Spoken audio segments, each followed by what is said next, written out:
What's up, everyone? Welcome to Reddit Thing. Today's video is about AskReddit stories featuring weird, ridiculous dating preferences. The first story is from lovely Rosie Petal. I once heard someone insist their date must have the same brand of toothpaste preference. Like, seriously? I'm serious. It's about compatibility, not dental hygiene uniformity.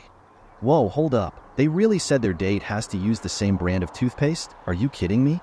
That's taking compatibility to a whole new level. I get wanting some shared interests, but dental hygiene brand preferences? Come on. I mean, it's about connection and shared values, not matching toothpaste tubes. Up next, we present a story from Redkid 2000. A buddy of mine said he only wanted to date Korean girls.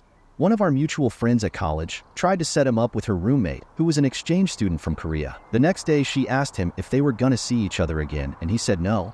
She didn't fit his standards. Turns out the only Korean women he wanted were K-pop idols. Are you effing serious? It's really disappointing to see your friend act like this. Reducing an entire culture to stereotypes based on K-pop idols is just shallow and unrealistic. It's hurtful to write someone off because they don't fit some idealized image. Relationships should be about real connections, not just surface-level standards. I hope he realizes that true beauty is about appreciating people for who they are, not just how they look. Coming up, here's a story from Carol Baskin's 69. I work with someone who only wants to marry someone from her church, not her faith, her physical church of 20 people. I can't imagine narrowing down a lifelong partner search to just 20 people from one small church. It's like trying to find a needle in a haystack, but when the haystack is tiny and you've already met all the hay. I mean, what happens if there isn't anyone compatible in that group? Just keep going. It feels like such a limited pool for something as significant as marriage. I get wanting to share similar beliefs and values, but this seems next level. Next in line, we have a story from Several Assistant 51. Dude wanted a Japanese woman who spoke Spanish and cooked Mexican food. Really? Are you serious? You really wanted a Japanese woman who speaks Spanish and cooks Mexican food? That sounds like the start of a bad joke or something. I mean, finding someone who fits that exact combination is like searching for a unicorn. Maybe focus more on finding someone you genuinely connect with, rather than ticking off boxes from such a bizarre wish list. Our next feature is a story from Reddit Vince. I have a roommate who is destined to be single forever. His preferences and is not open to any changes. Must be shorter than he is. Blonde, blue, or green eyes. Virgin, and preferably never been kissed. Slim but not too muscular. Enjoys doing household duties. Full-time employment with benefits and retirement savings. No drinking alcohol, caffeine, or sugary sodas. Must have sense of humor and laugh at his jokes. Must want 3 children. Must be financially set and planning for the future. He is a 46-year-old, suspected virgin, 5 feet 6 inches tall, balding, pudgy, evening desk clerk at 2-star hotel, smokes shirtons of weed and drinks a 12-pack of light beer daily. Has no hobbies but getting drunk and staring at things. Literally dresses and looks like a person you would not introduce your kids to, and no way would you ever leave them with him. You are insane. It's sad that he doesn't see how sad he is and thinks it's normal.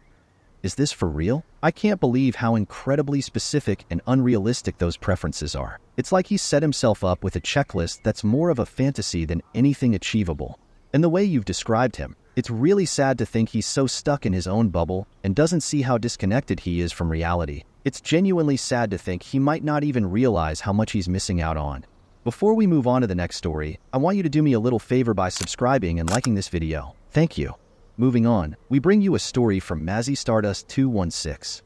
A woman I knew mentioned she was looking for a man who made at least $500,000 per year and was also an artist type and not a workaholic. I was like, I think those items are in conflict with Sweet Tang. Definitely.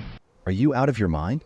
Finding someone who makes at least $500,000 a year, is an artist type, and isn't a workaholic is like chasing a mirage. I get wanting someone who's both successful and creative, but those expectations are pretty out there. Most people who earn that kind of money are likely working hard to maintain it, and it's rare to find someone who fits all those boxes perfectly. It's important to be realistic and open-minded when it comes to finding a partner, don't you think? The next story comes to us from Biz Onison. I heard about someone who refused to date anyone who didn't have at least 10 houseplants. That is bullshit. Wow, I'm absolutely speechless. I mean, I can't even imagine being so passionate about houseplants that it becomes a deal breaker in dating. It's like, who knew that a love for greenery could be such a fundamental part of someone's identity? Now, let's hear a story from Creepy Creposaurus. My friend claims to only want to date Japanese girls, despite not living in Japan or any community with a Japanese population. Furthermore, he has never even met a Japanese girl. His opinion is based solely on watching anime. Get out of here! Oh, perfect. Because watching anime totally makes you an expert on what real Japanese girls are like, right? Who needs actual experience or meaningful connections when you've got your anime fantasies? I'm sure your friend's grand plan to date someone he's never met and doesn't have access to will work out just great. Closing out, we have the last story from Flippin' Phil. Girl I knew only dated guys with trucks due to masculinity. Straight up said she couldn't take a guy who drove a woman's car seriously to do a man's role in her life. Guy she wound up with was shorter than average, small and scrawny, worked an office job, and was pretty much the opposite of the big burly masculine type, but he drove a truck. Ironic. I found that so odd. I flip cars, so what I drive can change on a daily basis. I can't imagine that being a deal breaker for someone. So it turns out you can't judge a book by its cover, but you can apparently judge a partner by their choice of vehicle. I guess the only thing that mattered was whether or not he had a truck. I mean, who knew that driving a truck was the ultimate litmus test for masculinity?